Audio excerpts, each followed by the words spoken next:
Yo, flag on the culture. We back another episode. Arnest, Aaron, and what's the word, my guy? All right, man. Flag on the culture. Bringing them another one, man. Bringing them another episode, man. Bringing them some good topics, hot topics, man, and some controversial topics as well, man. Man, everything is good here. Ness, what's going on, man? How you doing? How's everything going? Blessed, man. Seeing another day, opportunity to chop it up, man. Continue to share some value, some insight. Keep getting great feedback. So, man, we doing something good, and like we always say, you guys continue to comment, share, do all those things. Thank y'all for the support. On my ends, announcements, like I said, got something coming with our DB membership. So you guys be on the lookout, as well as our coaching membership as well. Um, you guys make sure to be on the lookout for Matt V, the head coach for John Muir. His episode will be coming out soon for you guys. Aaron, any announcements on your end? Man, no, everything is all good over here, man. I just want to give glory to God. I just want to thank God for him allowing us to add a creativity to create this platform, man, and using us in the way that we feel is best to get our word and get things across. So I just want to give thanks to God, man. That's. All But man, righty. we got some hot topics, man. We got some great topics. It's a lot of topics that not really a lot of topics, but trending topics. Let's call them that. Mm-hmm. Got a ton of trending topics, man. So for these for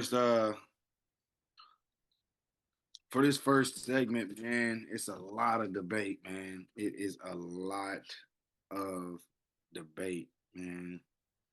Go on and crack us off, crack us over the head with the first debate, man, on flag on the culture. So Deion made a comment, man. Deion Sanders, shout out to him. He made a comment about, he's only bringing a certain height wise as far as the corner position. Let's check out the video and then we're going to talk about, what Deion is talking. I don't think I'm About gonna bringing agree in with and this recruiting either. guys in your image, and that's what it seemed like you've done in the defensive backfield. You see a lot of 6'1" corners. Yeah, I don't That's, like 5'11". 5'11" is my. That's it. I can't go no that's shorter cut than off. that. Yeah. Unless they walk on, and I want to give them a chance if they walk on. But there's not an initial investment, but they could be if they prove themselves. But that's my cutoff because I know the NFL. NFL is not drafting someone on that island short of the play outside. Maybe to play slot. And I wish they would draft more slot corners. They don't do that till late, and I don't understand that because now in the NFL you got uh, a $20 million receiver playing against a free agent in the Yeah, slot. That don't make yeah. no sense Mm-hmm. whatsoever. Because they don't value the slots, and the slots they're very valuable in college football as well as the NFL. So, what is your thoughts on Deion Sanders' comments about only bringing in 5'11" and taller cornerbacks to play for Colorado? Um, that's just his personal preference. Um, just being honest, and like they asked him, you like bringing in guys that are like you. Um, so I don't think he stepped off of the tour of guys being 5'11" and up. Um, and in fact, there are a ton of guys in the NFL playing outside, I believe, that are that are shorter than 5'11". Um, Man, I wish I could name them off the top of my head, but Guy from Michigan who plays for the Commanders, and you got Trent McDuffie who's 5'10", listed at 5'10". Who knows if he is? yeah, we don't want to go off the listings because we know we always kind of boosted it up. You know what I'm saying? Just for the matchup purposes online.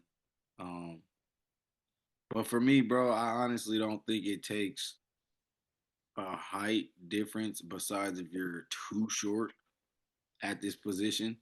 Um,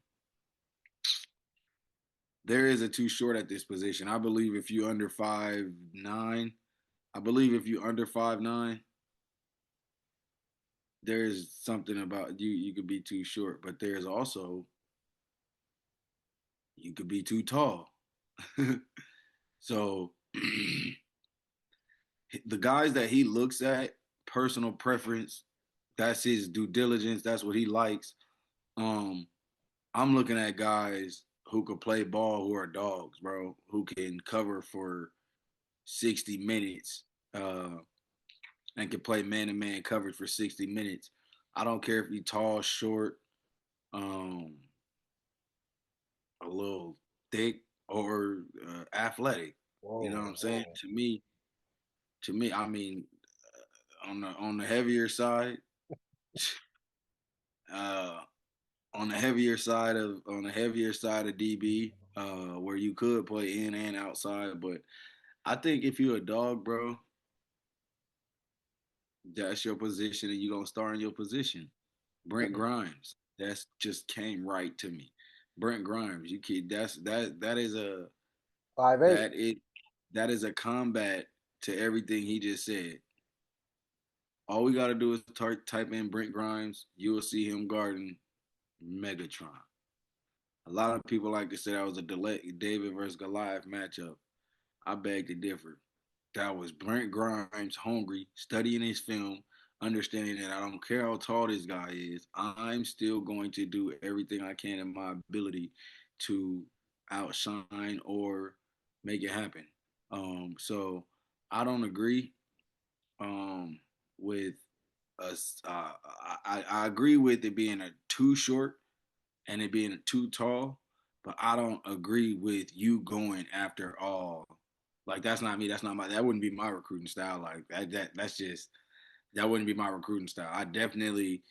I would want a great balance, bro. And I'm talking about if I had a corner that could lock up, I want everybody to be able to play man to man corner from my corners to my safeties. So I don't want to have to make a switch if a guy is getting beat and sub in a whole nother guy.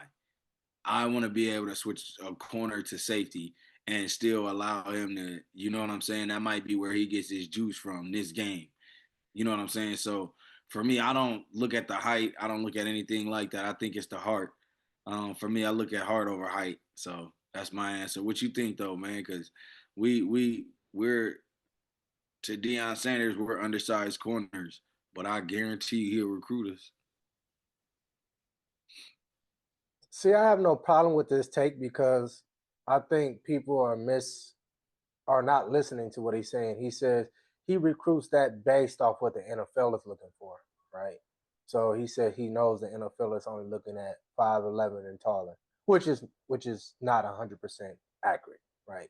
But as far as I understand what he's talking about because you don't have too many guys who are of less than 5'11" and starting though, and like you are a marquee guy at corner.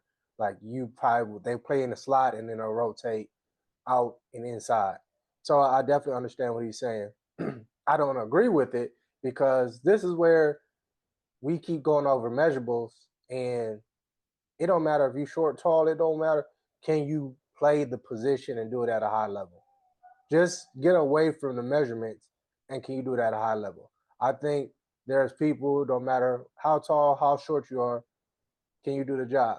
Now, my thing is, if I'm a corner, do I go to Colorado?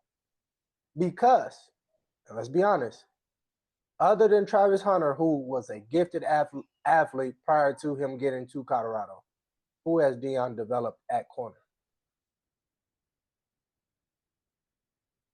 Hey man, that's what I always was looking for, bro. Cause that's one thing that I'm kind of noticing, bro. Like some of the best players, kids, aren't really some of the best. Like they don't have the best attributes either. You know what I'm saying? So for me, it's just like, what type of coach is Deion Sanders, bro? Like, what type of coach is Deion Sanders? Is he a like? I know his name rings bells, but that's what I always ask. Like, what type of coach is he? Because They got a lot of passing touchdowns scored on them last year, and rushing touchdowns as well. But They got a lot of yeah, I touchdowns mean, scored on it, them, in regardless. general.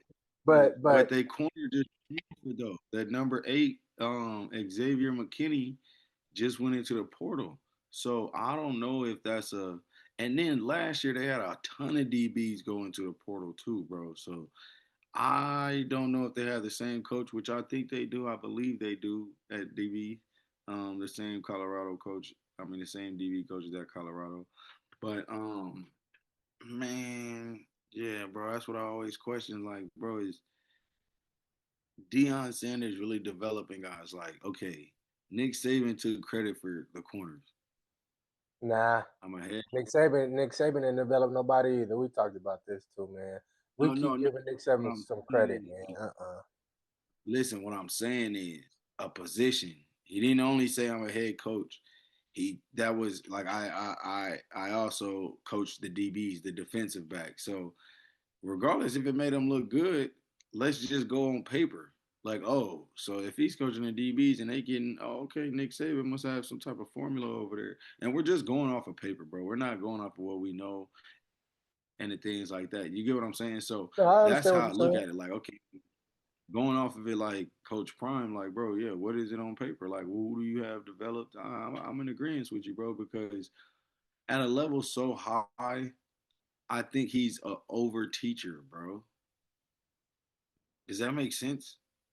What you mean over teacher? Like for him to teach for him to teach the position, I think he kind of has so much knowledge of the game that he might be able, like he might drown somebody in knowledge, bro. Especially if he wants that type of player, you want him to play a certain type of way. I can see that. You talking about over Like too much I don't information? think, yeah, like you get what I'm saying, like over, like pretty much like trying to get something out of somebody that they never had. But we also got to think in consideration, though, too. Deion has been dealing with health issues, so we don't know how much he is involved in that as well. But Okay, I so hear this is a question. I hear your point. But at the end of the day, I'm just saying, if I'm a Colorado athlete, other than me going to Colorado, there has not been a DB other than our safety who was a 5'11" or 5'10" safety last year.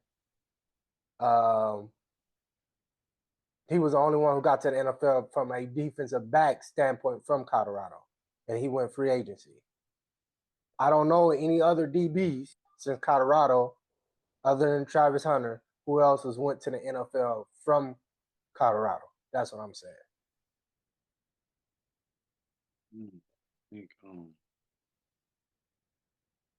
Yeah, so that's my take on. I don't think it's inaccurate. I hear what he's saying, and we got to talk about the second part, mentioning why One guy they got that one dude that played safety that year with Travis Hunter. number 7. Yeah, that's the only guy. Yeah, that's what I was talking about because I forgot his name, but he had dreads, light skin. Or something like that. Yeah, that was the only dude. And like I said, he went free agent. And nothing wrong with that, right? But the second part of it, because we know some guys who we train, right, and they play in a slot. They played on the outside in college, and then when they get drafted, rather 4th or 5th round, they play in a slot, and that slot is a different beast. It's like, how you gonna recruit somebody, or how you gonna draft somebody just because based off their height? Oh, they projected to play in a slot, but they never played in a slot a day and day in college, and then put them in. I'm like, oh, you sticking this guy who is the main receiver, because the main receiver now, you might stick a Puka, Devontae, Jefferson, Chase in the slot. It can get hectic in there. So me personally, I think these NFL teams could possibly draft a little, get of course, not a first rounder for a slot, but you definitely want to get a second or a third rounder, because if they moving that man receiver in the slot. You can't put the outside always in that slot. So this is something they need to consider. But yeah, yep. So what is your take on I don't know if people saw it. Shout out to Brandon Marshall. They got a podcast on Netflix, right? And him and Michael Irvin was having a debate, and Brandon Marshall says, I think that Revis is a better corner as far as technique wise. And they got in a debate. What is your thoughts on that conversation? I agree with him if that's the only part of the question, if that's the only part. But to elaborate a little bit, they're both generational corners. Number one, they're both generational corners. In my eyes, this is my opinion. I think they're both generational corners. Deion Sanders brought a generation of being a very athletic defensive back. Revis brought the era of being a lockdown, I'm going to guard your best guy type. Even though Deion Sanders was as well, he brought back the island. Like, he brought back that one-on-one matchup, that one-on-one thing for his time, you know what I'm saying? Because I don't think they played at the same time or ever on the field at the same time. So I just think Deion Sanders just brought more of an athletic foundation to the cornerback position. You gave more guys a belief that they can do more than backpedal. You know what I'm saying? They can do more than just cover. That's just what I think, because I think Revis, bro, like I said, they're generational corners, and with them being generational corners, Darrelle Revis brought back what Deion Sanders, he finished what Deion Sanders left on the plate. Like, you know what I'm saying? Like, he kind of finished that. And I also think they both guarded receivers at a high level. They both guarded receivers who they could say that, or in the Hall of Fame, or some are close to the Hall of Fame and things like that. So, yeah, for me, bro, Deion Sanders is more athletic as a corner. But I'm taking a tech, like, for me, with the way I was developed, and everybody has a different, like, way they want to take it and stuff like that. I mean, a way they want to develop and stuff like that. But that's my style of development right there, Darrelle Revis. Technique, locking a guy down every play, press coverage, off coverage, barely getting beat.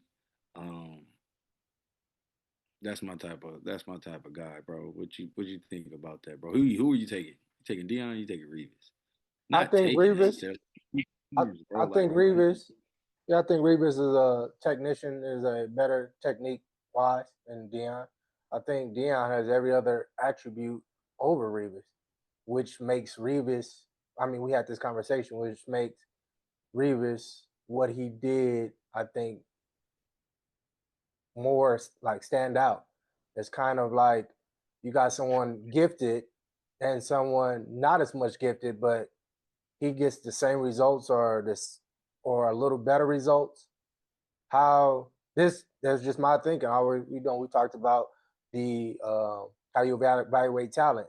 If it was a pickup game, and if you looked at Deion, and we talking about you didn't know these people, you went to the game and play flag football, and you like, shoot, I'm just going off what they look like. Everybody picked Deion. When we talking about in their prime, everybody picked Deion. But then when you see Revis play, you be like, oh shoot, like you ain't getting mad at neither one of you. Like, it's just a little different. It's a little different how they go about it. And I think, and my thing is, and I've said this, I already shared my top five. Revis is my top five. Deion is not. I didn't see Deion. I can see highlights. Seeing highlights is different than full game. I have seen Revis really affect a whole game. Like, for real. So yeah, it was pretty boring watching him at a point. Like, not boring, but it was boring for him because we knew after 2 passes, even if they threw 47, he only got 45. So I mean, 2 thrown at him, and the other 45 is in a whole different direction. And now you throwing the ball away. So I remember them games, bro. That's what I'm saying. I'm a Revis guy, bro. I seen it. And then just looking at the highlights, right? Deion didn't always play with the best technique because he was God gifted. He can get away with that. Revis, He was so athletic. He didn't have the speed to do that. But he knew angles. He knew how to cut you off. But I think that's the awesome part. Like, you don't have these abilities. What is another way I can get the job done? So I definitely think Revis, as far as a technician, he's better. As far as overall DB, as far as skill set and ability, I think, of course, that's Deion. But we also talked about this, and we're not saying who career because they're both Hall of Famers and nothing like that. But we kind of talked about who was a better corner, right? Patrick Peterson or Darrelle Revis. Last time I said Darrelle Revis, but you couldn't deny Patrick Peterson. It was just like he was better athletically than Darrelle Revis. But we both agreed, like, hey, we taking Darrelle Revis' career over Patrick Peterson just because of what he did. This is almost that same thing, but it's like, is Deion one of the greatest and my at the style position? of play. You feel me? And my style of play. I feel like if you compare, like if you were building somebody and you had it to like build it into an NFL player, I would be built into a Brett Grimes and Darrelle Revis. And those players are relatable because everybody plays corner. There's a lot of athletic DBs who play corner. They still will not get to, when we're just talking about God-given ability, Patrick Peterson playing high level and Deion Sanders. There's more guys who are Brett Grimes, Darrelle Revis. They can see, like, I don't have these skill sets, but I mean this ability, but my skill set, it can match this. I can play like them. Everybody can't jump out the gym. Everybody can't run a 4.3 at corner. Everybody's not 6'2", 6'1", and can run like that.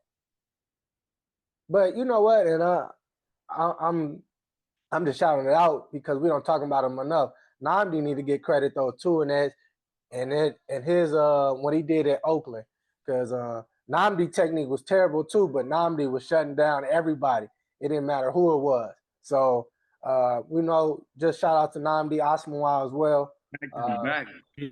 Back to back. He coming down field, tongue out the mouth, line it back up again.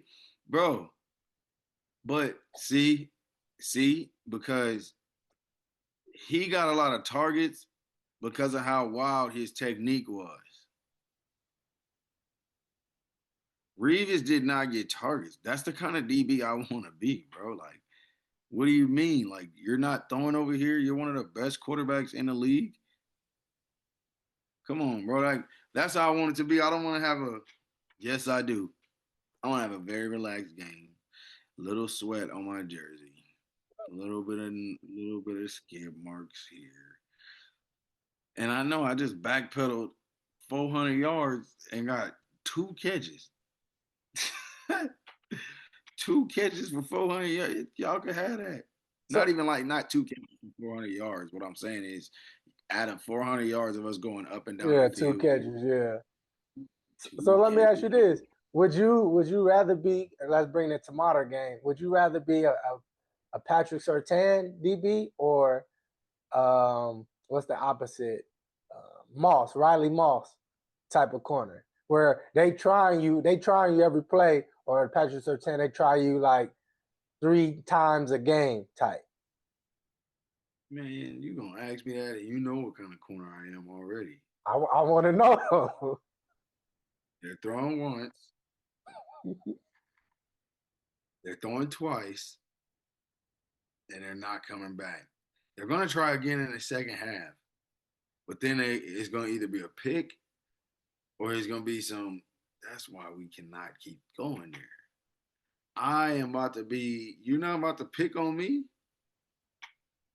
You're not about to pick on me, bro. I think the most catches I allowed in my career, bro, I think the most catches I allowed were 3 In a on game? me. In a game. The most catches I allowed was 3. Like, I'm talking about one person caught 3 catches on me. But yeah, other than that, bro, you're not about to sit up here and keep throwing the ball back. You're not about to Riley Moss me. Keep trying me. You're not about to keep cause number one, I'm gonna tell you, I can catch. So it ain't gonna be too many bobblers. Ain't gonna be too many balls hitting the air. And I'm one of them like crazy type dudes. Don't give me no air and don't throw it anywhere close to out of bounds to where I gotta throw it back in. Yep. I'm going to go to the circus and get acrobatic on you. Yep.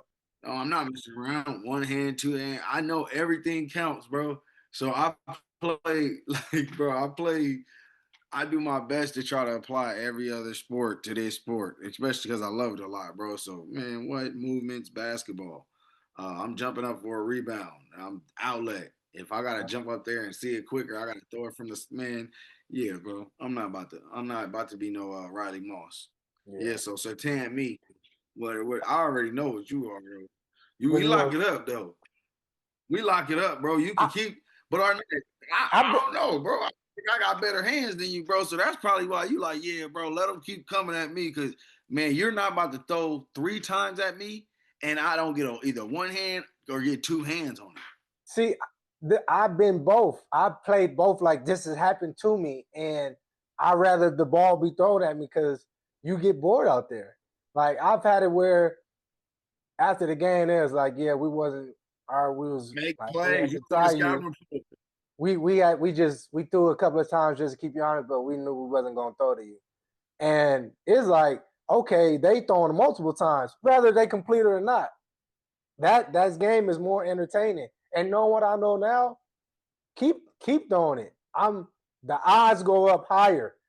The odds go up higher the chance the ball thrown. So, and to me now, catches don't mean nothing. You can have 1,000 catches. If they throw the ball to you 12 times and I have 3 interceptions, if we don't win the game, something ain't right. Do you know the last time that happened to me, I cried on the field? Was you playing when we played against Notre Dame in the tournament at Victory Park? No. You remember the tournaments Mills used to have? Yeah, I remember that. What year did you graduate? 8. Was I on campus with you? Yeah, you was a freshman. Okay, so remember, I played that year with my mohawk. I had like a red mohawk. I played with y'all. I played corner. I guess not Notre Dame, because we played Notre Dame, but I don't remember playing them at Victory Park. We played them at St. Francis. We played them at Mills tournament in that Pasadena tournament. Oh yeah, that year. I think it might have been the year you left or something like that. Bro, I got the ball. They went the whole drive. They went the whole drive, bro. They went the whole entire drive, throwing to the same person. He ran the same route about 4 times. Then he scored on a different route. Bro, I told myself after that, that never happen again, bro. That when the fire was lit, I did not put it out. But I knew I would never allow somebody else to light another fire on me. Hey, wait, let me guess. He kept doing comebacks, huh? The opposite. Curls, even worse. So I could break inside. And AD is not taking us out of man. He's not taking us out of man. He like, I'm looking at him, this thing like, I'm looking at the sideline like trying to get yanked. Because we ain't stupid enough to ask, and I ain't want to act. And then look, Ness, I'm on the opposite side of him. I'm on the other side. You're on their sideline. They sideline. Deion was at safety. Oh man, Deion over there like, you good, bro? You good? I'm like, no, they keep doing the same. Look, watch, they keep doing the same. What? Why is that a bad thing getting caught on? I don't understand. Like, that does not matter to me. I guess playing arena, football, I've like a catch is a catch. So what? It's in that red zone that matters the most. Giving up touchdown, What that's is your something different. objective? What is your objective? You kept telling me about my boy Adoree. So now we going back contradicting on what you said. Everybody catches the ball in front of him. He makes the play and he has his other teammates come and make plays. So giving up touchdowns that's what I'm saying. So giving up touchdowns is something different than giving up some catches. Check this out. If you give up enough catches, you're going to give up enough touchdowns. You're going to give up some touchdowns soon. No. Whatchamacallit? Diggs. He had 11 interceptions. You're not catching this ball. You're not catching this. Diggs had 11. Sit up here and go there. Diggs had 11. About the ratio. He had 11 interceptions, and they had 1,000. He gave up 1,000 yards. Do you know that defense was ranked and they went to the playoffs because he had 11 turnovers by himself? You can go look at this. You can go look at the win-loss. The win-loss. They still won more games because he had 11 interceptions. And I'm with all that, bro. He gave up 15 to 20 touchdowns. He didn't give up no 20 touchdowns. He gave up yards, the most yardage. After that year, I guess it must have been like that. Yeah, the following year, but it ain't. You gonna give up? You gonna give up some touchdowns? We work consistency. We work a certain way. So the certain way that I locked in was from that day that I got torched. So for me, I could be on the island with a pina colada, chilling with my feet kicked up. Because all you doing is the same thing I'm doing. We out here I'm back at Coach Ike DBs. Yeah. I've been doing this my whole entire life. So go ahead. Like, for me, it's just like, this is a workout. I do this already. I would rather have that and save my body than for me to be reading and reacting real. Like, bro, it's not that I don't want to do it. No, it's not that I don't want to do it. It's just, y'all not about to keep trying me. Y'all know y'all not about to keep trying me. Bro, he got an offer the same day we played them, and he had 1 catch for 1 yard. I didn't like that, bro. I'm like, bro, you're not about to, I don't care. You got offered by my favorite school. I'm about to lock you up. Yep. You're about to get every bit of it. No touchdown. No touchdowns. 1 catch for 1 yard. It's in the stats, and it's proven.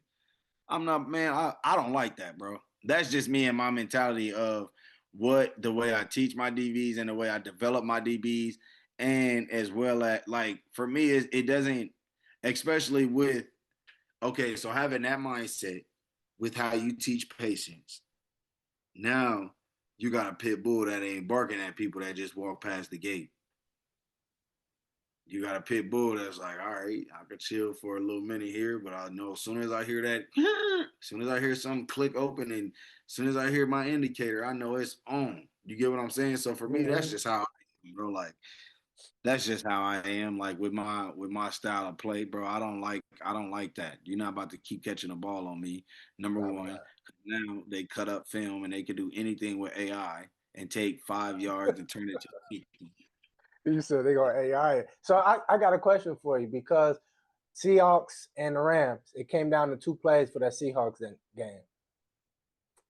Can you give some insight? Have you ever been in that position where the game was on the line? If we're not talking about like it was a big 3rd down or 4th down, you had to get a stop. Like, the game was on the line, y'all ain't man. Have you ever been in that situation, first of all? And then second of all, what was going through your mind if you've been in that situation? All the work that I put in, I have been in that situation, so I kind of answered it backwards. Yes, I've been in that situation. The only thing I think about is honing back in on technique, bro. Like, for me, in the championship game that I played at Mount Sac, it was a far spread game, but there were moments like halftime where we knew they was going toward, you get what I'm saying? Like, small moments like that. Actually, we played Riverside, and it was a game where it came down to the wire, came all the way down to the wire. We only won it because we knocked the ball down at the end or something like that. But yeah, I've been in that situation, bro, and those are the moments you actually play for. You don't play for the moments of like the beginning of the game through. You really play for those moments to see like, is this technique gonna work amongst what everybody else thinks? What type of energy is it? Like for me, I always was a calm person, like eating candy, smiling, joking around, always stayed loose, always kept my especially during the game, like at practice, I was a different type of person, bro. I was always like, I ain't gonna say I was always yelling, but I just was always like on top of stuff, like talking trash, just toughening up the guys around me. You know what I'm saying? Because I knew being in the town I was in, I think they needed that. So that was just for that perspective. But nah, bro, put me in a crunch moment. I love it. Put me in a crunch time moment. I love it. Like the reason why I love it is because I think that's, like I said, going back on what I said. We live for those moments, bro. We live for those moments. We live to want to play in those moments. We live to, as a man, bro, as a man, we all want to let our stuff hang, bro. So just realistically speaking, if you win in a last rep, you feel like you have something over that speech, that male, or that the man, you know what I'm saying? You feel like you did something right. You kind of prove yourself right in that situation, bro. So have you ever been in a crunch time moment, bro, at the end of the game, or maybe even like a crunch time moment where your playing time was on the line and you had to show up for yourself? Oh man, many a times through Pop Warner, through high school, college, and pro. I mean, I've been at it, and most of the time you win, sometimes you lose. And I remember the feeling. You know, sometimes it's like just lock in, like this it. Everything else don't matter what you did. And sometimes it was just like I saw it a different way. I was looking at splits and stuff, like seeing it that way. Like some of it's calculated, some of it. Um, this is why I think at DB you can't play upset. Like you get some people, somebody get caught on, they coach like yell at them and they play mad. Like you can't play mad at DB. Like you got to be actually thinking what's going on, what's happening, right? For me, you know, uh, because if I get too excited or something like that, I can't think rationally. I got to stay calm so I can think.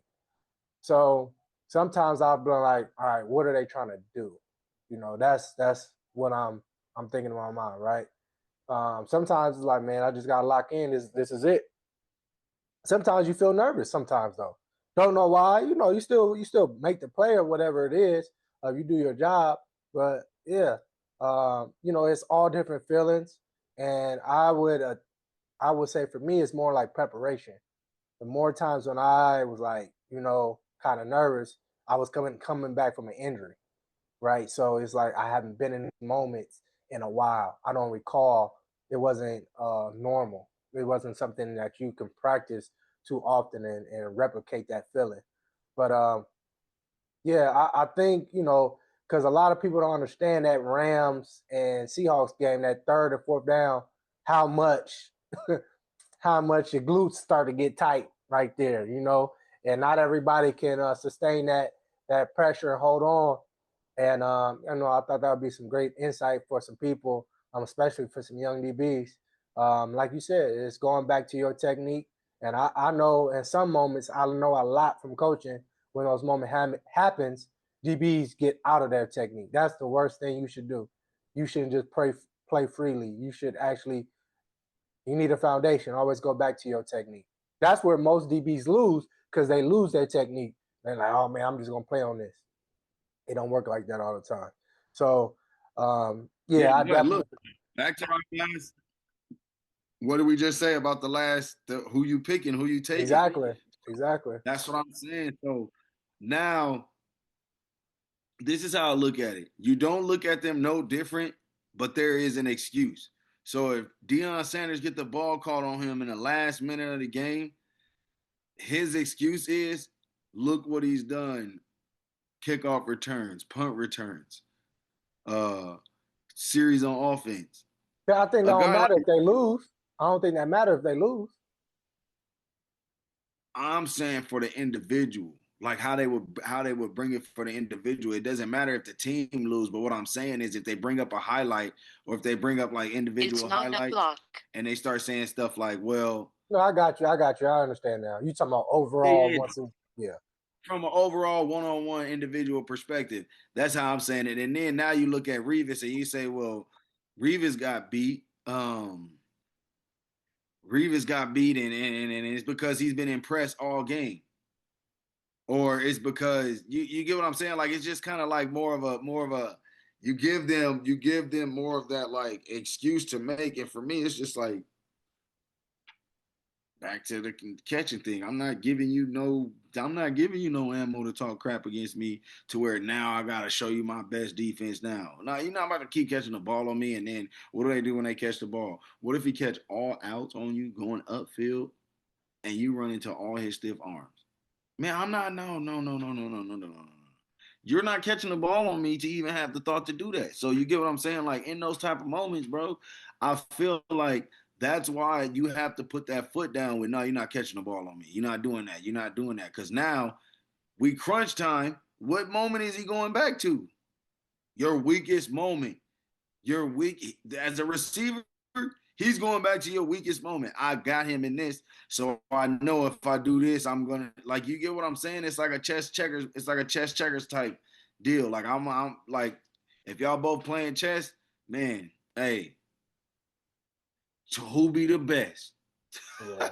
I see. I guess, and this is, I think, you know, I see the game different now because you talking about playing the receiver. I think that's the way how I see it now. I think like Asante Samuel said it best. He said, "It doesn't matter who's the receiver. I'm playing against the quarterback." That's how I see it. I can care less. Fast, short, tall. The quarterback got to get the ball to you. That's what it's all about. And I'm playing the game with the quarterback, not the receiver. The receiver is just my key to get to the ball. So it don't, like I said, I can care less about the receiver, what he's doing, who he is, how many catches he got. When that ball go in the air now, that's all that matters at the end of the day. Yeah. It's mine. Let's get into this story about no. Let's go into this topic right here, bro. Let's get into this. How is money allocated within the NCAA with conferences and particularly with bowl games and conference? So this whole money thing. Yeah, bro. I wanted to ask you that, man. I wanted to know that.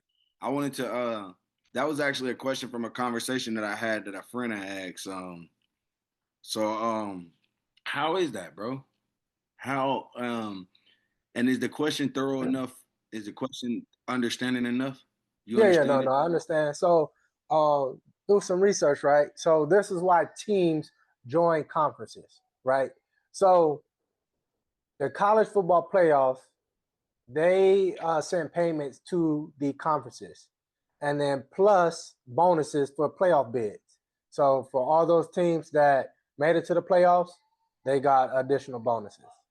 Then for your individual bowl, they pay contracts amount to conference who participate. So Conference USA has a certain amount of bowl games, then Conference USA gets that amount of money, right? And then those on the top of the college football, they get more for that conference, right?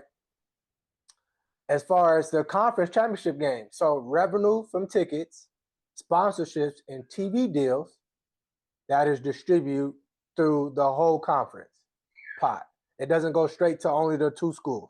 So once again, the conferences is almost like the NFL. Whatever money comes in, it gets dispersed amongst the conferences altogether. So just imagine how the SEC, they love it, right? When it's Alabama and Georgia, like, oh, it don't matter how. Of course, we didn't make it. We didn't get that extra money. But as far as playing in it or going to the playoffs, but we still get money as far as because we in the SEC. Now, since it says how the college football playoffs distribute money to conference, it says tens of millions go to the power conferences, and then shared money is shared to a group of five. So if a college football playoff team, right, they get $4 million each.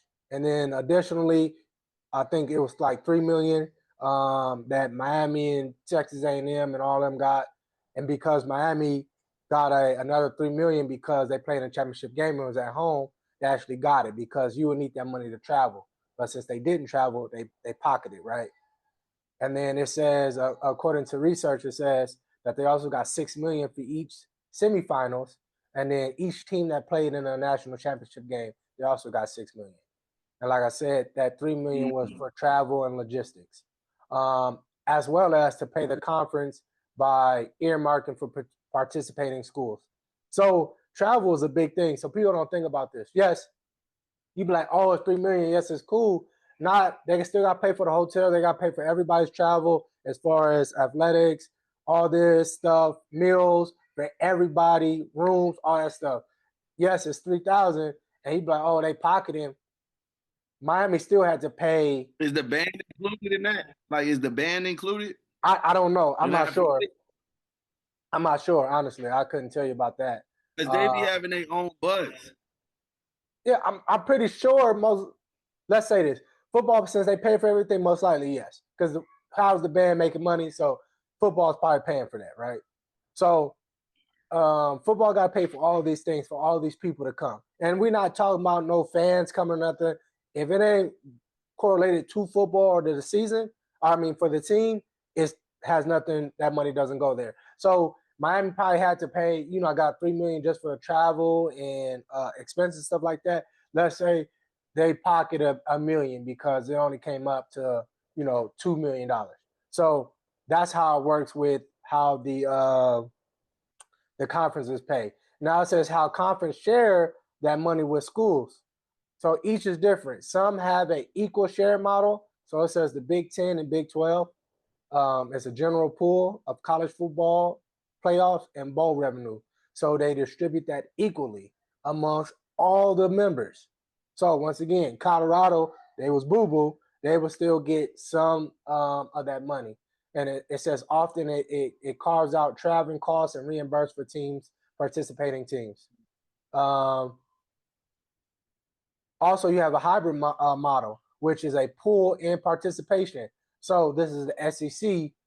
This is their model, where they have a base equal share to all schools, plus extra amount to that team that actually plays in a college football playoffs or a top bowl game. So Georgia, Alabama, what's another team in SEC that play? Oklahoma.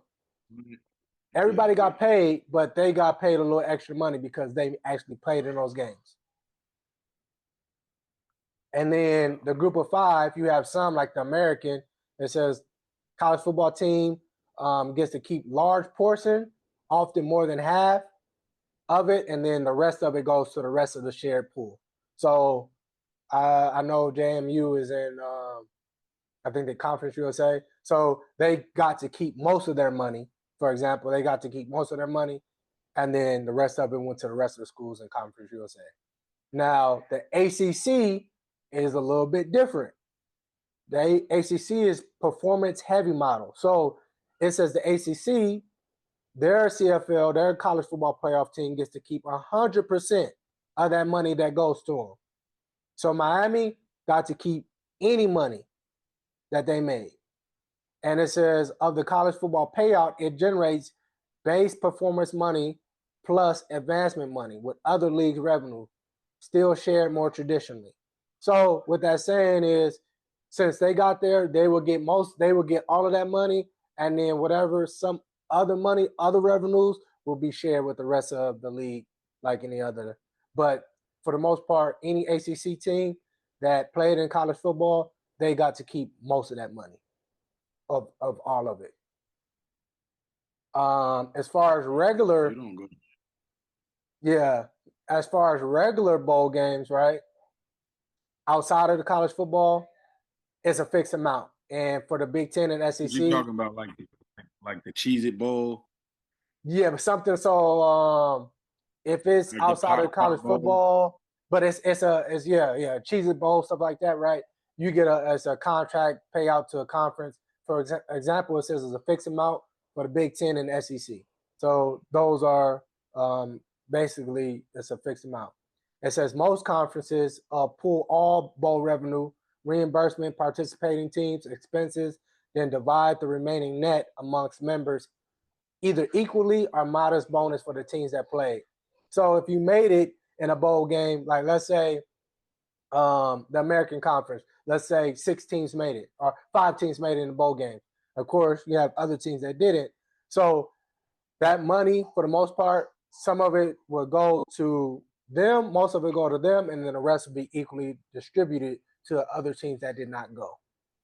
And then it says some conferences can fine or penalize members that decline. This is why we saw Iowa State and stuff like that for opting out, because they reduce the shared revenues. So this makes sense. Now, it doesn't make sense why Notre Dame, because Notre Dame's not in the conference. But I can see why a conference can fine or penalize, because you reduce the shared revenue with everybody in the league. So I think the verbiage they used was that the NCAA fined these teams. If that's the case, that doesn't make sense. But if the league fined the team, like the Conference USA, Mountain West, if they find the team, that makes more sense. Yeah, so that's where all the data, and it says where this sits in bigger revenue picture. It says like conferences and the NCAA distribution, media rights, and postseason football together, it makes up a quarter of total athletic revenue system. So more than 3.1 billion out of 11.8 billion, and this is recent data.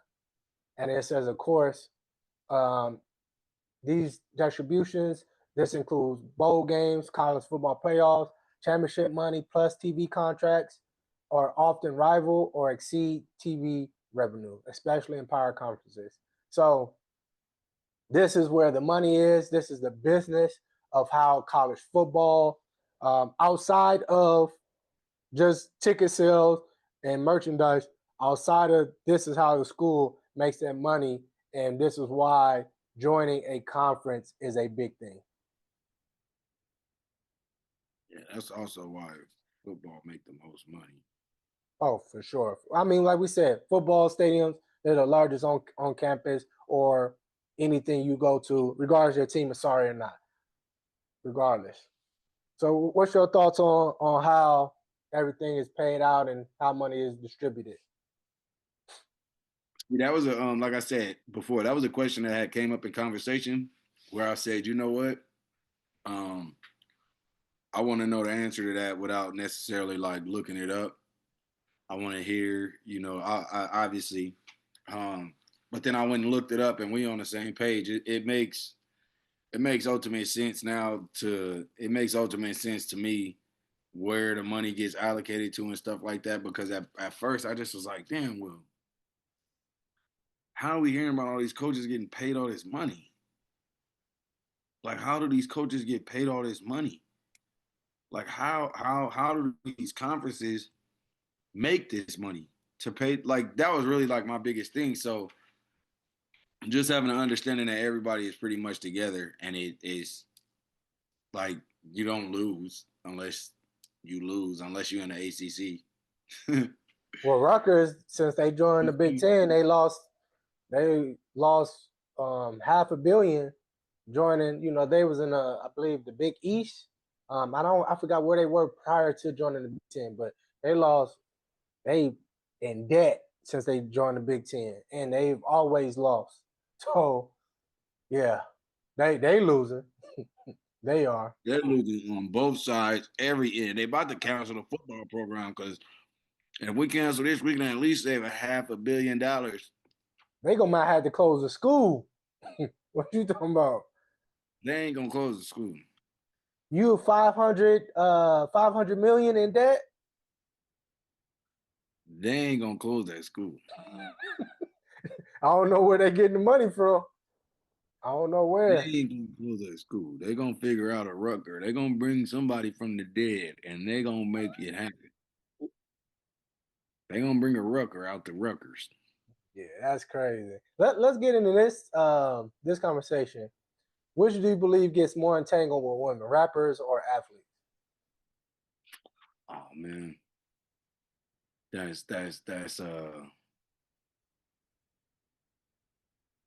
that's a crazy that's a good question, bro. But I honestly feel like rappers want to be athletes and athletes want to be rappers. So when you take that title off yourself, you kind of don't get into the entanglement. But rappers typically got the narratives to talk about relationships, love, romance, and it kind of gives off a facade that they may be like this or they may be like this with the way they story tell. So to the public eye, they looked a certain way. But I think athletes on a bigger on a no, actually, I mean, I'm not gonna say either, bro. I'm not gonna say either. I ultimately like it's based on an individual's choices. I can't give you the stats. I can't give you like 80% of rappers do this or 80% of rappers do athletes do this. But from me being an athlete, being around some guys at the high level, I think it's a lot more conservative guys in the sport that I play, and they're least conservative in basketball. So I would kind of compare a basketball player to a rapper when it comes to an entanglement. Like, you know what I'm saying? Like as far as that goes, like if it gets like to the extreme, like if you ask me, I think because they like it's not like guaranteed. Well, basketball is guaranteed, and I think in the NBA, being a rapper is guaranteed, just depending on your success. You know what I'm saying? So I think, I think, yes, it does have a. I'm not gonna choose one because we all get entangled. We all get in our entanglements. There's some dudes that ain't never played sports or rap that get in entanglements.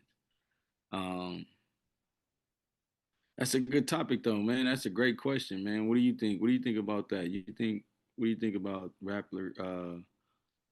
athletes or rappers? Do you think athletes or rappers get in entanglements? I mean, which one do you think get in entanglements the most? I think it's the Athletes or same.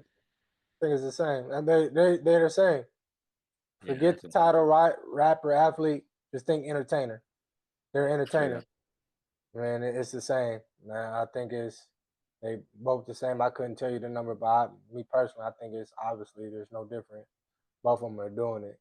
So yeah. Yeah, too, bro. I don't know. I can't give you a number. I can't call a number on it, but I didn't heard every side of it. I didn't heard both sides. So I didn't heard rappers get caught up. I didn't heard athletes get caught up. My best advice is try not to get caught up. Try not to get caught up in the system, boy. Don't get caught And up. especially, why do they mess with these women who post men? Like, I think as men, we gotta understand she has to be off limits, bro.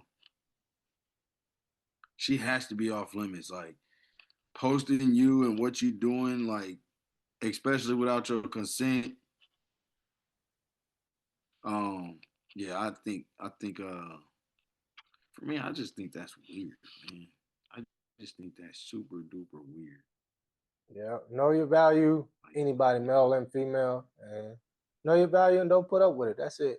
Just set boundaries. But we don't do that, so it's unfortunate, man. Unfortunate. Let's talk They're gonna about keep this. running into You said what? they're gonna keep running into Selena Powell's. You don't keep finding out the hard way. Keep finding out the hard way. Bro, did you hear about this Kellen Mond situation? This story? Yeah, quarterback at Texas A&M.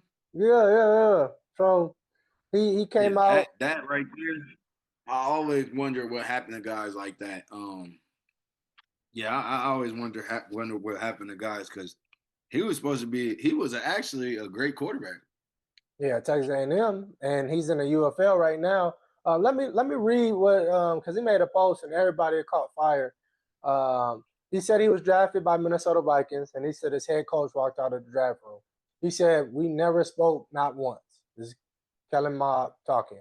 It all started years before the general manager and him, and the GM wanted Kirk Cousins at quarterback. The head coach didn't. He said Kirk signed anyways, and the relationship was sour. When the GM and offensive coordinator wanted to draft me, the head coach was against it again. I got the call, he walked out. While I played for the Vikings, I never saw the general manager and the head coach speak. Imagine the two most important people in any organization never talking. What happens to that business? What happened to the business? It crumbles. And that's exactly what happened. The morning after our last game, we were told both the GM and head coach were fired. They cleaned house, he said, and the GM addressed the team and thanked us for his hard work, and that was it. Bro, and of course it goes on, you know, right? He talks about that locker room and how, you know, the culture and the guys, the veterans, he's able to lean on them. But hearing this story, bro, what comes to mind?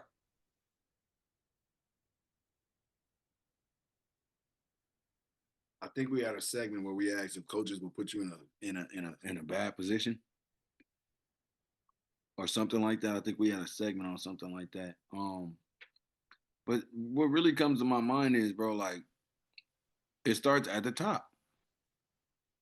It starts at the top. It has to be something has to be orchestrated at the top. There has to be some type of agreement at the top for it to follow suit. And it doesn't seem like they were on one accord. It doesn't seem like that. It seems like they were playing to a faster beat than what the audience was hearing. And it just seemed so happened that it wasn't something that they liked, but they had to be stuck with because it was a business decision. That's sad on all parts, bro. That's sad on Kellen Mond.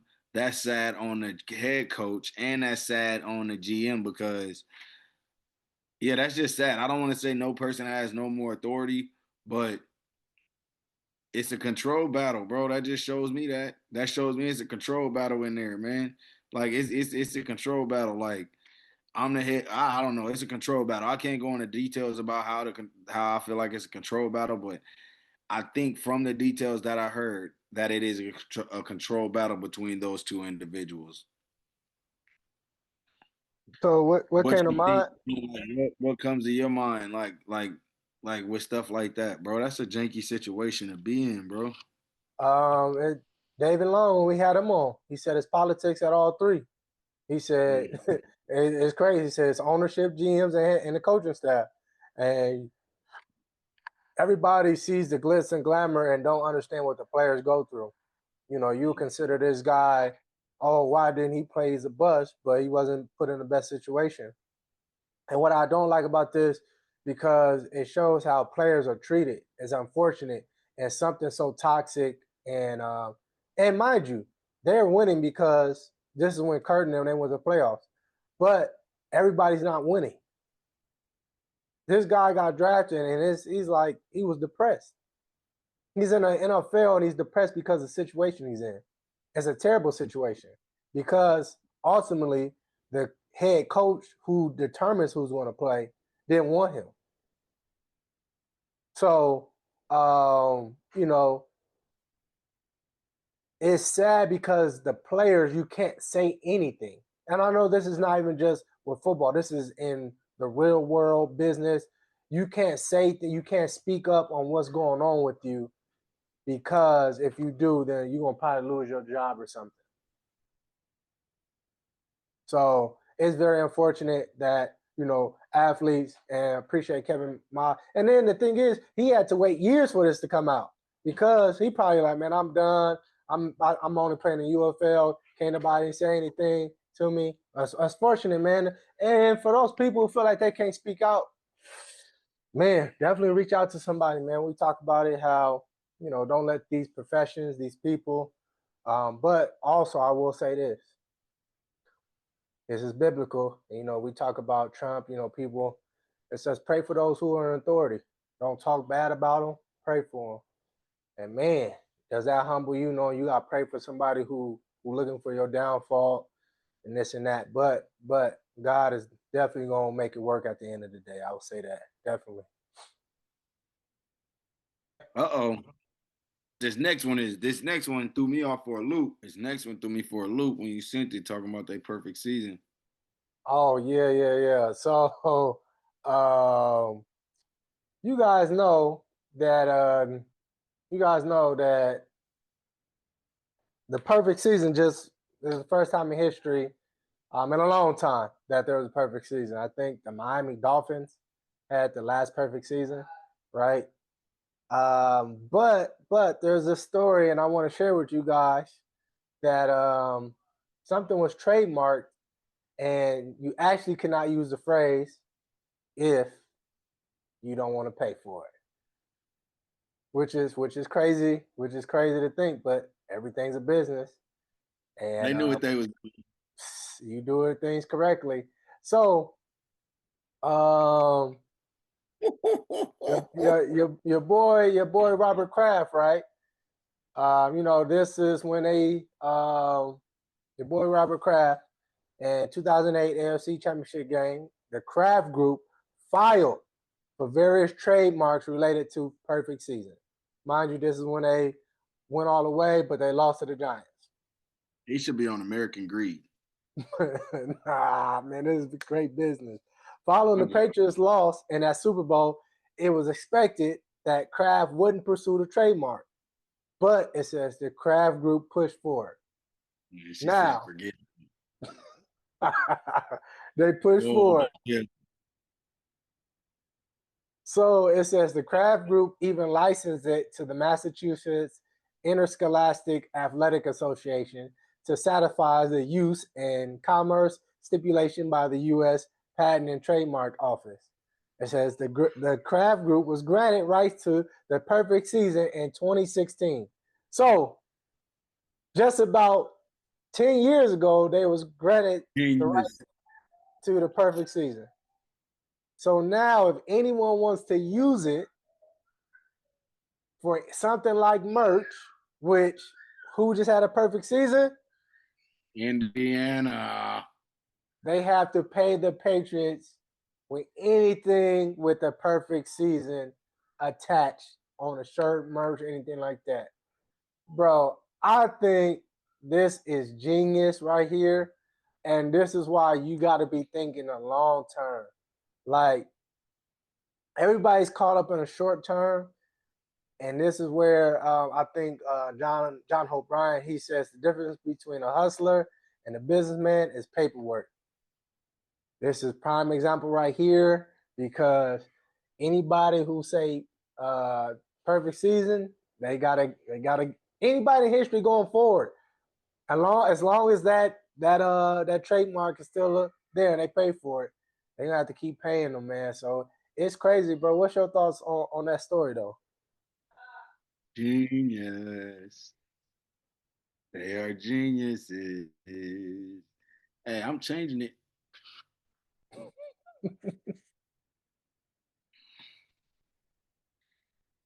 I'm changing it.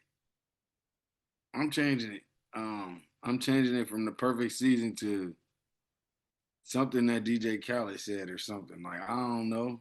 I'm changing it to something like they thought we couldn't, or they thought, bro, I'm not, no, man, we're not doing perfect season.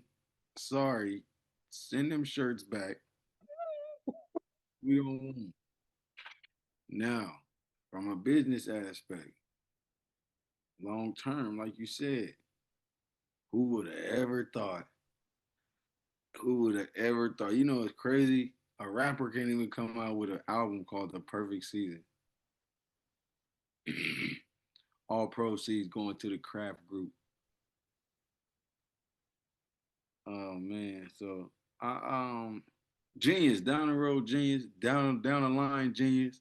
I think whoever was the one that kind of persuaded him to go sign off on it, bro, is the genius. You know what I'm saying? Because he didn't want to. He was just like, cool.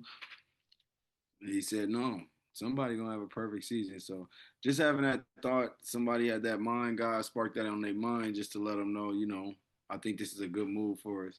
And as we see, we living in it now. So don't do it, Indiana. You had a perfect season, but you don't need that on your shirt. Change it.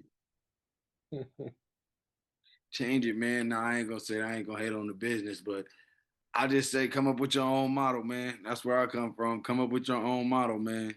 Come up with your own model. Don't follow behind somebody else's unless they paying you. Ain't that right? Big time, big time. Come on, man. So I'm not following that model, man. I'm changing it. And we sending them shirts back and we making new shirts. Sorry, fans. So, bro, I know you had a question, bro. What question you got that you wanted a topic? Yeah, we could go to the UFL. We can go to the UFL, and then the next one would be Shador. I mean, we could talk about Shador if you want. Yeah, let's talk about Shador. What's your thoughts on Shador going to this Pro Bowl? He had a Pro Bowl season. I think he deserved it. What you mean?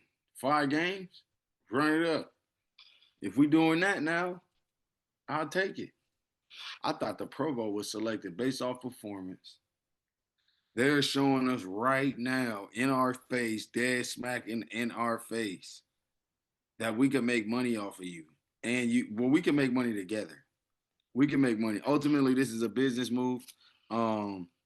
This is a business move. Having Shador go to the freaking Pro Bowl, business move. Number 1 selling jersey in the league. Was supposed to be the number 1 draft pick. Come on, man. This is a no-brainer. This is a no-brainer. DJ Khaled said, no-brainer. Yeah, we're gonna bring Shador Sanders here. We don't care how we did him. We don't care if we missed out on 7 games and only played in 5 games. He has a name. It's unfortunate, man. I think it's unfortunate because you got incentives to make the Pro Bowl, and you got people who, because they vote and they want to see somebody. It's great for Shador. But I want to know, Shador, do he be like, man, I really don't even deserve to be here. I wonder, because there's a difference if you was on the Cups and you missed it, right? Do you feel like, man, should I even go? Like, man, honestly, I wasn't deserving of it because it's dudes who, and I'm not saying he isn't. I'm saying, do he feel that? I'm not trying to put nothing in his heart and his mind how he feels, but I think it's unfortunate, bro, because it's, like I said, it's people who Pro Bowls, they have incentives for that, and I feel bad for them. They kind of miss a check. Hell yeah, I should be up here. Give me 7 more games. I guarantee you, I'm a Pro Bowler. I'm changing the season. I'm getting Rookie of the Year. That, like, you can't tell me that's not his. Like, listen, I made it to the Pro Bowl and only played 5 games. I don't have to explain what I would have did in 7 games, but here it is. Check this out. He don't need to explain it. He don't need to explain it. I mean, we just talked about Kellen Mond. Why Shador? Who's to say he was supposed to be given an opportunity? Who said that opportunity wasn't presented? Because Kellen Mond, well, you said he was a good quarterback in college. He wasn't given an opportunity like that. So because of your name and because you sell tickets, did they push you on? And I'm not saying he's not deserving. It's not about who's good and who's not. David Longley talked about this. It's about, do they want to play it? That's what I'm talking about. So I'm not going to say he would have changed the season around. I don't know. All I know is he didn't. And there's guys who did change their season, as far as Jacksonville went to the playoffs, which they didn't do the last year. So that's what I'm saying. You got a guy who's going in above that quarterback to put him in. It's no disrespect. It's not saying who's better. He's actually played and had a good season. That's it. They made a business move. Shador, personal feeling, yeah, I should be here. They paying me to be here for my name. They obviously is showing y'all I'm changing the narrative on how they looking at it. Y'all playing hard to go to the Pro Bowl, and look what I just did.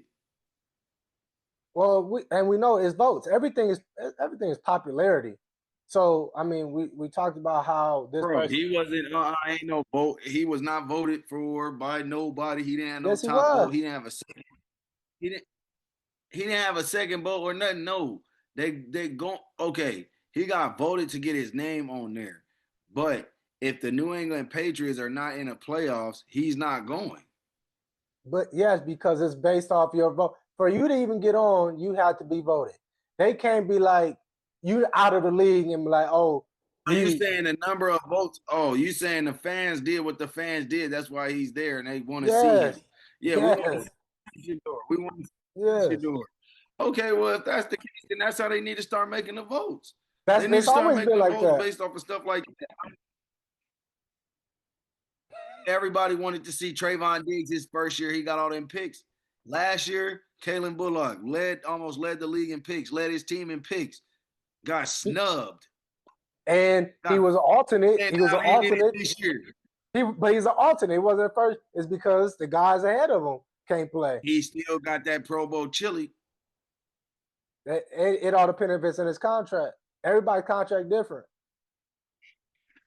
Hey, look, if I ever get 7 picks, that's in my contract for the rest of the time. And then look, what if he don't get it? He owes somebody? No, he just don't get an incentive. All right. So it's on there. You got 7 picks. You could have come on, man. And then I think it is. He got snubbed, man. He got snubbed. But he there now, but I mean the corner for Chicago got snubbed. He there now, but he shouldn't have got snubbed from the first one. Yeah, I was voting. I ain't gonna lie, I voted for Darnay and Kalen. I voted for niggas I was hurt and I knew their name. And one's from Deion. This what I don't understand. I understand the votes should be up to a particular because you want the fans involved. It shouldn't be 100%. The vote should be like the fans get less than 30% or 40%. Everything else is based off what you did. That's how it should go. It couldn't be like, oh, he got because it's no longer about now what you're doing at the Pro Bowl. It's about business, ticket sales. They're no longer even playing football at the Pro Bowl, bro. Like, it's flag football. So, like, now for this era, I totally understand why popularity will get you there. Like, look how many they got a team Drewski and a team Balvin or something like that. They got social media people having like games at the Pro Bowl. You know what I'm saying? Did we see that when they had them stars on their jerseys when they was wearing the? I had never seen that growing up. We talking about when they had the real East versus West, the NFC versus the you feel me? But they were playing real football games, and you also got to adapt to the times, which is, and I understand the business. I'm not saying the business is cool. The thing is, though, don't tie it to performance to the athlete because the athlete is. That's what I'm saying. That's what I'm saying. That's what I'm saying. Y'all just take the most popular players. So and if they can't play 7-on-7, then like, look, if they can't play 7-on-7, now that's where you make it entertaining and fun. What people are there for. Now put Myles Garrett at a quarterback. Now put Myles Garrett at like a receiver. Now put him at like a safety. Like, and look, bro. I don't think they would get injured playing flag like that, bro. I'm just being 100% honest. They're not. Like, so for me, it's just like, bro, like, go off the popularity and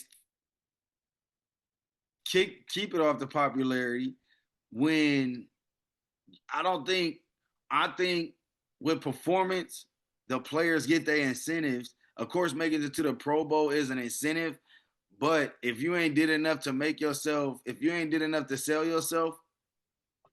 How you sell yourself? That's what I understand. You sell yourself on the football field. What I'm saying is, hey, you spend more time giving out them autographs. You can spend more time giving up them gloves. You can spend more time having community walks. So let me ask you this. why is Shador playing 5 games let me ask you involved with this. everybody? Let me ask you this, because Lamar Jackson didn't play more games. I mean, as many games more than Shador. Why Lamar not going to the playoffs? He's popular. You think they finna have 2 niggas in there like that? Black Bro, Shador Sanders and they done had a whole bunch of black quarterbacks. That ain't, you feel me? That's what they trying to. I'm gonna say it for real. I'm gonna say it for real. What I'm saying is they're saying the same thing without saying it, but still saying it. I'm saying take performance out. For the players. Lamar Jackson should still go. Lamar Jackson should still go. What? So you saying for the players? People are gonna go to see Lamar. Where is that? Where is it at? It's in Orlando. It's always in Orlando. Where's Lamar Jackson from? He from Florida? Listen to this. Tyler Huntley went to the goddamn Pro Bowl when it was in Vegas. Guess why? Because he went to Utah. Utah is right here by Vegas. Wait, come on now, like Tyler Huntley, the quarterback. The Lamar Jackson Jr. Oh, you talking about that quarterback? Yeah. Isn't that his name? Yeah. I was thinking about somebody else. Though. Yeah, I got you. Yeah, me thinking I was talking like that, my dad or something. Reggie Book and Lionel White. Yeah. No, but on a serious note, bro, I'm saying like Tyler Huntley can't. But it's been like that, so they knew that more Utah fans would come. You get me? It's right here in Vegas. So for me, why wouldn't Lamar Jackson? That's a hometown favorite. That's a hometown favorite, number one. So why wouldn't you have Lamar Jackson there? Number one is the question I'm asked. If it's not about performance, did y'all want him to perform better? Injuries are unfortunate, but they might have made the selection and vote. Nah, didn't we just vote like a couple weeks ago? I don't know. I've never voted a day in my life. I don't even know where to go. We voted like a couple months ago, bro. I think when we voted, Lamar Jackson was hurt. And I'm pretty sure Shador wasn't playing it. But what I'm saying is, you being hurt and us having a vote for you, Shador at least got in the game 1 or 2 games. Like before it was like, you feel me? Before, I mean, I don't know. Lamar though. Like, bro, and it's in Florida. Come on, bro. Like, that doesn't make sense to me. I'm not about to sit and sleep on this for too much longer, but that don't make sense to me. I think in Florida, you bring Lamar Jackson, you bring the hometown favorites because you're getting people from Florida there. I think in NFL, you should only put a certain people. Like, if let's just say safety and corner. You only can pick from 8 people. You can't pick from people who stats don't even register. So the fans can still pick, but you only can pick from these slots. So these people who not deserving to be on there, they're not on there. You can't put a corner that only got 2 reps just because he's your favorite corner, and then somebody like Patrick Surtain be like, oh yeah, Patrick Surtain's not deserving to be an All-Star, the Pro Bowl, because you like this corner. It should be like, all right, these are 6 people you get to choose from each position. You still get the vote, you still have a say, but it's off these people that deserving to be on there. I'm still picking Odell. And there's people still doing it. I mean, LeBron James, they talking about him and he not playing as many minutes and stuff like that. They talking about having him in All-Star game. They had him last year. They was talking about he was hurt. He didn't even play up to that point last year. So just because you want to see somebody, and I'm not saying I understand the business. It's just not fair to the next person who LeBron take their spot and he actually was deserving. It was about to be his first time. Now, he may never be an All-Star ever again in life. And that was his opportunity. It's not LeBron's fault. it's the system and how it goes. So I understand. I have no issue with Shedeur being there. I think it's awesome. I think it's gonna be love. I just feel like if you're gonna do it like that, don't do any incentive base with making a Pro Bowl. If I'm any player, if you say anything about Pro Bowl, nope, no incentive base, nothing. Unless it's gonna be like some dumb money, like if I make it to Pro Bowl, you gotta pay me $10 million, dude. If I make it, you gotta give me my $10 million. Man, some dudes just got paid $1 million at the beginning and the end of the season, bro. That is how you want it, bro. I want my 10. I want my chilling. Yeah, man, but the dudes that got that incentive is like $1 million incentive.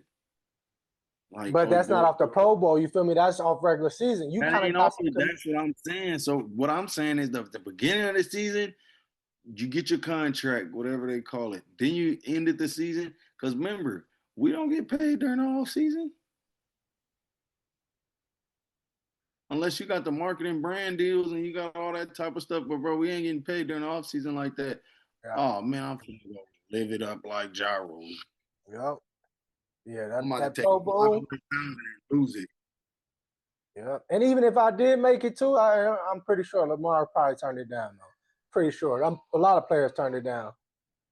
So that's what I'm saying. He wouldn't have turned it down with it being in Orlando and him being a hometown hero. But he also might be locked into therapy, surgery, all that type of stuff. You know what I'm saying? Because I remember Armin Ra was complaining about not making it.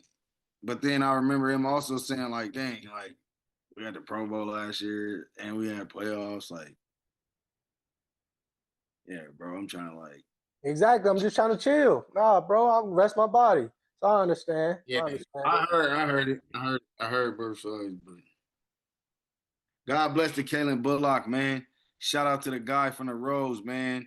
We got to get him on here, man. I pray to God we get him on here one day, man. And, you know, I hope we set up good enough for him to get him on here, man. But God bless.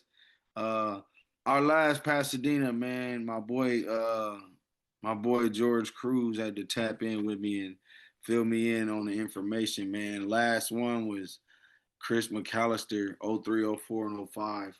I think 03, 04, and 06 was Chris McAllister, man. But like I told George, man, I said, man, check this out, bro. That's how long it's been since we had one from Pasadena. So it feel like our first one. Yeah. So I said that's how long it's been since we had a Pro Bowler. So it feels like our first one. Then I never really knew Chris like that. I played with Corey, Kalen's older brother. I used to always see Kalen growing up. So for me, that's our first one. I'm gonna treat it like it's our first one. And man, God bless him, bro, because that is elite. Now we know he should have got it that year. He got that 7. I think he got that 7 or 8.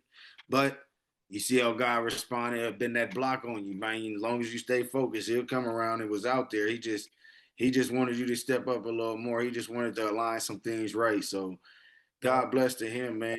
And God bless to a lot of our Pasadena guys who had this season this year, man, who in the NFL playing at a high level, high school guys, youth, all that, man. Y'all got youth camps coming up, man. Go make a name for yourselves, man. Put your name out there in front of these coaches. Don't be going to these camps letting guys take reps from you. Make sure y'all shaking these coaches' hands and everything like that, man. So just showing some love out to the city, man. Keep going, man. Showing love to the guys. Yep. Shout out to Glue, bro. Shout out to Glue. We gotta play this video. The UFL football season for the NFL is just about over. UFL is here. I thought I wanted to show this because I've been seeing some stuff about the UFL. So let's watch this and then talk about it.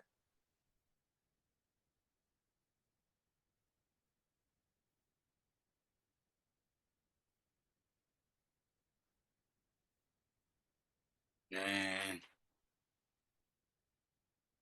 he held himself in air. And why they not doing it on a platform that you gonna be playing on?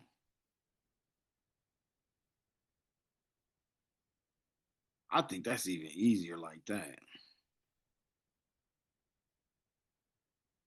Taking these people money.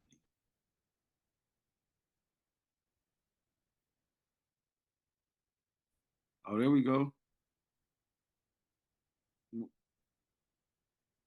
So I want to show that video because I saw a video, I want to say 2 weeks ago, where a gentleman was saying that he went to a UFL workout and, you know, he said he was one of the best ones even the players did and how it's just a money grab. Based off that workout was in Germany or something like that overseas. And you saw them doing it inside and then they went outside. My take on this, bro, that's disrespectful. That's disrespectful, man. There's no way you should be doing anything in the gym. And you're recording because it's an opportunity. But these guys, they pay for this for opportunity to be seen. You can't do that, bro. If I'm those players, I know they don't know no better. If I'm them players, bro, I'm like, or if I'm there, I'm like, hey, bro, we not doing this workout. If we not doing this outside, yeah, I don't know what those conditioning was outside, but for them to go outside at some point and do some drills and everything, I think that's disrespectful. I think it's unprofessional to even do that. Let those players do the testing inside. Bro, what's your thoughts on these UFL tryouts? In this one in particular, and then you know, people just taking money. Man, I thought he was like practicing on his own. From the video you just shot, I thought he was practicing on his own. Hey, number one, the UFL gotta stop doing that. From a business perspective, y'all know them people over there y'all not bringing nobody from overseas to play in the UFL. You're not. And if you are, it's a kicker, and y'all already got them on the roster.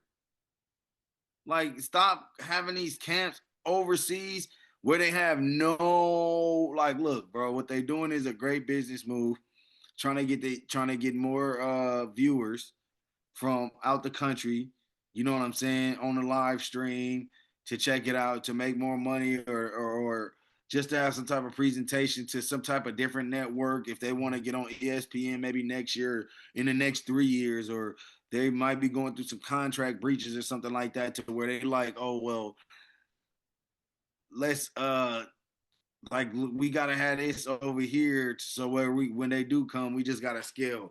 Man, get out of here with that, bro. The CFL still does that. The CFL still does that. The CFL been doing that. So all y'all, all they doing is taking from what the CFL did and Continue to somebody introduced that, let them know that we can make money in the off season. Because this is a way for every organization to make money. pay our coaches.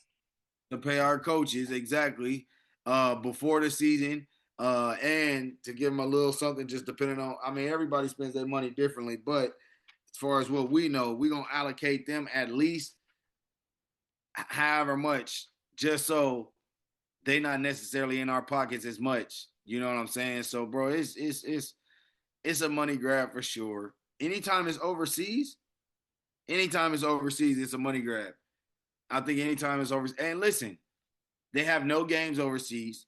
They have no players overseas. I have not seen a player on a UFL roster unless he went to school in the United States, and he's on the roster now. I've never seen a player come directly from Switzerland, Jamaica, no other country. You're not coming from none of them countries thinking you about to ball with some dudes. Now, they should start a league there and do some type of collaborative thing to where we can start playing against them, or we have a game or something like that to where we can play against those people. But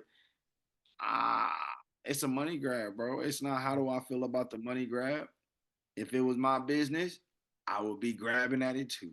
Mm-hmm. So it's not about it being a money grab. It's about it being lucrative in your business. It's about learning the game. It's about knowing the game. But you can't, I mean, I'm not saying nothing about the money grab because shoot, sooner or later I might be on one of them staffs to where I'm like, yeah, well, I got to get paid. Y'all sending me out the country. Y'all got to pay for, they paying for expenses. You get what I'm saying? And now, like, come on, bro. Like, the thing about it is, like, and as we know, Ness, as we know, we like to do sign-up sheets. So our sign-up sheets are going to tell us how many people are coming, and now let's put a ticket on it. So now how many people are coming at $150 at $150? Now we got 150 athletes coming at $150. Y'all taken care of out there, room, board, y'all good with all that, and you'll have a little something when you come back. Y'all might be able to stay out there for a couple more extra days. See, my issue is it wouldn't matter where they staying at. It don't matter if it was in country, in the country, out of country.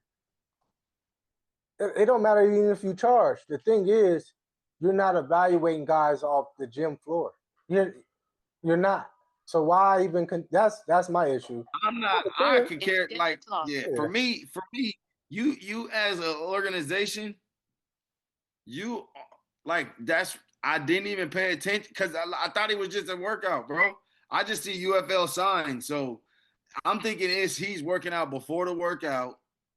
You get what I'm saying? Then when he went to the warming field, up. He warming up. Exactly. It looked like a warm up. It might have been raining outside. It might have been something. That was literal. First thought that came to my head because I did not see the video prior to you putting it on the culture. So yeah, that's a flag on their culture. I never even. I promise you, I thought he was warming up. It ain't a flag in their culture. It's a flag for the UFL to do it. It's a flag for the UFL. If I go in there and see that, I'm walking out and I'm like, hey, bro, this ain't it. Like, y'all can do whatever y'all want. I don't care. This opportunity. I'm going to walk in there and say, are y'all hiring? We talking about as a player, nothing is you now. We talking about as a player. I'm walking there as a player and I'm saying, are y'all hiring? You're going to look at me and be like, yeah, ain't you here to do the workout? No, are y'all hiring for the staff? What is this? This looks like it's about to be a coaches meeting in the gym, and y'all finna give us the breakdown of the schedule, and y'all finna give us a breakdown of how we watch film and all that. Because what are we doing in here? We on rainy day schedule. This is terrible. That's terrible, bro. Get up out of Dodge. Get up out of Dodge. You know what I mean? Listen, it's some of these dudes' first time ever even. Like, it's some dudes right when they got out of college, they dream was to go pro, and they fell short, and they still trying to get to that NFL, and they just so happen to go to the UFL, and you playing with my $150, $75 to $150. Oh, bro, y'all gonna make these people $40. Come on. It's not even $40. No, I'm just yeah, I know, but they taxing though, fool. They taxing. Yeah, man. So for me, man, go on and keep on grabbing your money, man, because the dummies is gonna keep sending it. That's just like OnlyFans. Yeah. It's just like OnlyFans, man. It's just like that. That's crazy. Bro, I saw this video, and shout out to this gentleman, bro. I think this is hilarious, but it's spot on. You can't tell me otherwise. Let's check this out, then get a reaction. Most athletic team we faced all year. God Almighty stretched his hand down from the heavens and gifted the team that we're playing this week with all the physical talent in the world. But their scheme is simple. They are not disciplined. And if we do the little things right, we'll beat them by 30. Defensively, we have to contain their quarterback. I mean, he can't throw the ball to save his life, but he's like a deer on roller skates. He's fast, he's slippery, he's quick, he's fast. I mean, fellas, their entire offense is... Jamal, stand up for me. You guys know how Jamal's our fastest player? They're all Jamal. I cannot make it any more clear. Hey, guys on offense, snap count's going to have a lot of variation this week, okay? Need to use your thinking caps. Their D-line is prone to jump off sides. They cannot hold their wider. Their defensive backs, they're going to hold you. A lot of defensive PI is going to be called. You hear me? They are not a disciplined ball club. They're going to try to get a reaction out of you this week. I can already see it. Going to be doing a lot of this, right? Going to give you a little shove after the play is over. Ignore it. Because if we do our job before long, they're going to be fighting each other. Just so you guys know, I'm not cutting the grass on the field this week. And we're doing wet ball Tuesday and Wednesday because I am running the sprinklers all the way up until game time. I'll tell them they malfunction or something. We are making this playing surface as slow as possible. Hey, there's no doubt about it. They can beat us with their legs. If it turns into a track meet, we're going to lose. But we can beat them up here. All right? Let's have a good week of practice. Let's go. What's your thoughts about this, man? I don't like it. You don't like it? Why you don't like it? I had to deal with that shit. And So I'm is sitting there there any are you truth to it? You're not trying to go, like, are you scared of them or what? Like, bro, it is super true. That's almost 100% true, bro. Like, oh man, my first year at Dixie State, bro, the head coach. This is like, along with some of that right there that we just heard. He told us after practice or after game, don't ask me no questions. I don't think I'll be able to process you guys' questions. And then they go straight to the media. So you can't answer our questions, but you answering their questions. Man, for me, it was just like, bro, I just, man, get out of here, bro. Like it was, that's exactly how they are. I remember we was about to play APU, bro. We was about to play APU. I went through that. I don't like that, bro. I don't like it. Because for me, it's just like you scared off, you're judging number one.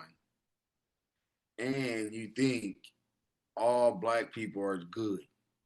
Or you think that, you think that all black people are good. All black people ain't good. And all black people ain't scary. And all black people ain't intimidating. So for me, I don't think that shit is funny. I don't like that. For me, that's not funny because I actually seen it. And I'm like, bro, I'm questioning the coach. Like, you have not been around us long enough. If you're really talking to us like that, bro. And then I had a dude from South Central LA on my team. And he like, man, what is he talking about?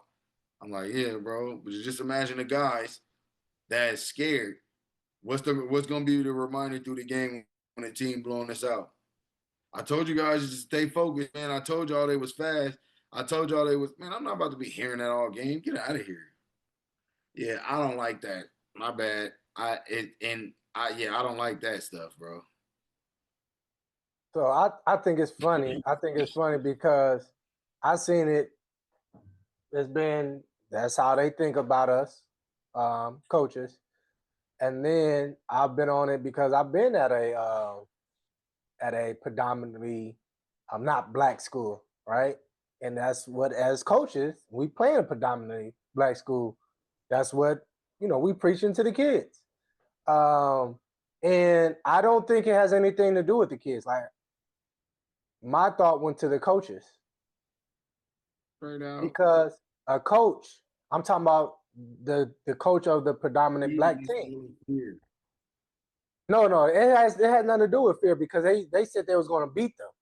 They said they was going to beat them by 30 if we stopped them by doing this. And what it's about true. The kids? Yeah, you're right. It's true because this is what's wrong in sports, and this is why we're running to why the portal. This is why they're no longer getting high school kids. There's coaches who are they get athletes and they don't know how to use them. Oh, we're only going to do hitches to him. We're only going to throw bombs. We're going to run this. We're only going to run this. So when you stop it and they double cover the dude and they press that dude you only throw hitches to or now to, what are you going to do? How are you going to win the game? All is that is on coaches. None of it is on players. And people get upset about that, but why aren't you getting upset that nobody's developing the kids and teaching them what to do? A kid can only do what their coaches is telling them to do. This made me think about when we was at PHS coaching and we played CV. We didn't beat CV when I was coaching there. And we had the better team. CV went on to win a CIF that year. Is CV an all-white school and HS is predominantly a black and Hispanic school? We got blown out. It wasn't even close. You know what CV did? They did all trick plays.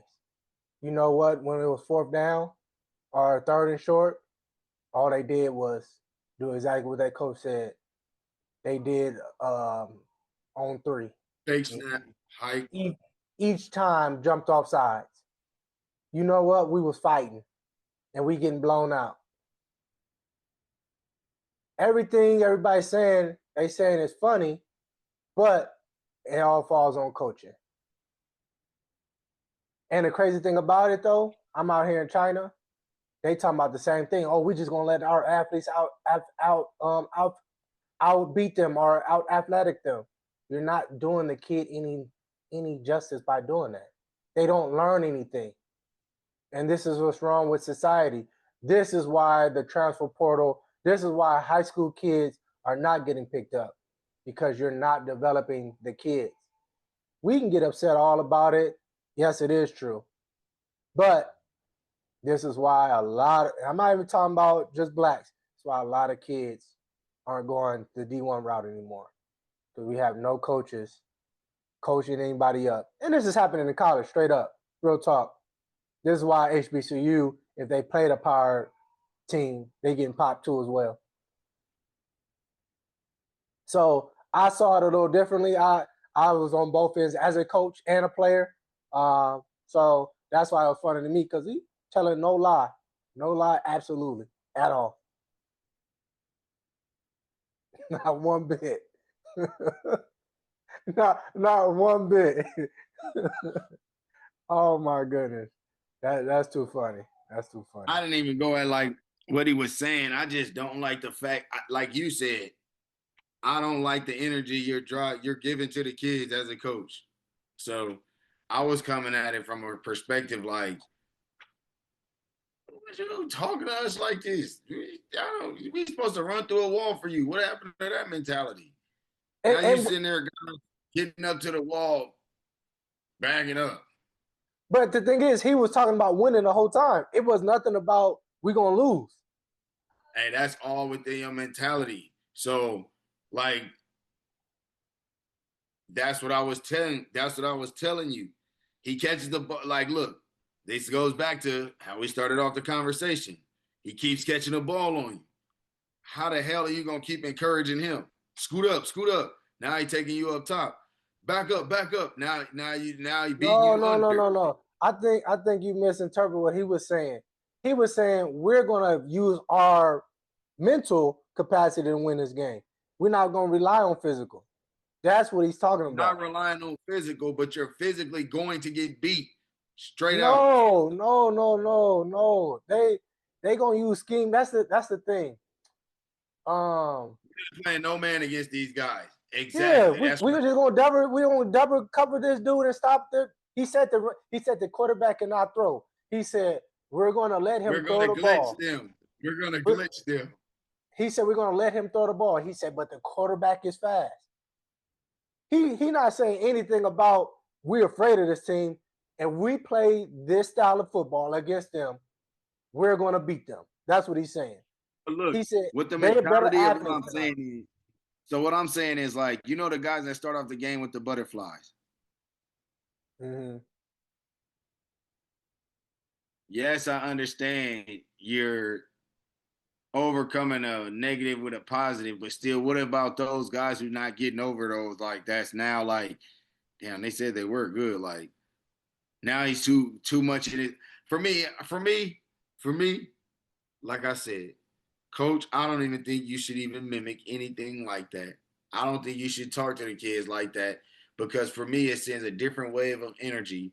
And a lot of these kids are going through different things at certain points and different times in their life. So I think it's a different way you approach the situation without necessarily like verbally being defeated in a sense. Yeah, like I know what you're saying when he said, yeah, we still said we was gonna beat them. Like, for me, it is realistic, but then it's like, for me, we watched the film. For me, we watched the film. Like, you ain't about to sit up here and keep telling us how fast they are all week. We're not about to keep saying, watch that number. He's a scout guy. He's a fast guy. We're about to have Jamal run. No, we're not about to. No, for me, that's just how it is. But again, I think you thinking like you are the player. He's talking to like predominantly white team. He said he only got one black dude on the team. So he's talking to a white school playing a black team. That's what I'm saying. That's what he's saying. All right. So St. Francis versus Corner Canyon. We know these guys are looking like this and looking like that. There's no way y'all about to beat no St. Francis Corner Canyon. There's no way in hell. I'm not talking like that to my kids. Go out there. Nobody is faster than you. And that's how I'm talking to them. So you gonna lie to them, even though you know the kids are faster than them. You gonna lie to them. I'm not lying to them. So I'm asking you a question. If you know your team, you have a better team. Better team. We're not talking about individuals. A team. Your team is a better team than the other team that you're playing. You do not have better athletes. No athlete that you have on your team is better than any of their athletes on their team. You're going to say that your athlete is faster than their athlete.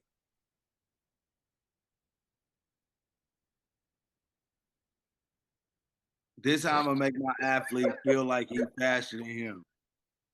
I'm not going to talk about anything negative. I'm still going to revert to those words. Do your assignment and stay on top of him. I guarantee you'll be faster than him.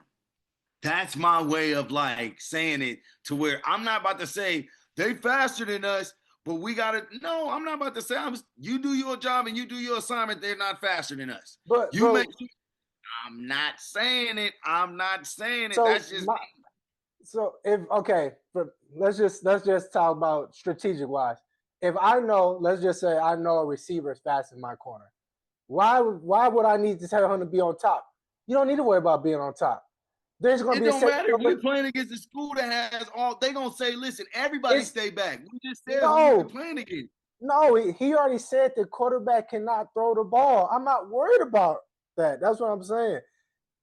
Look, it's not about what the coach is saying. It's about the player and his fear, knowing good. I mean, look.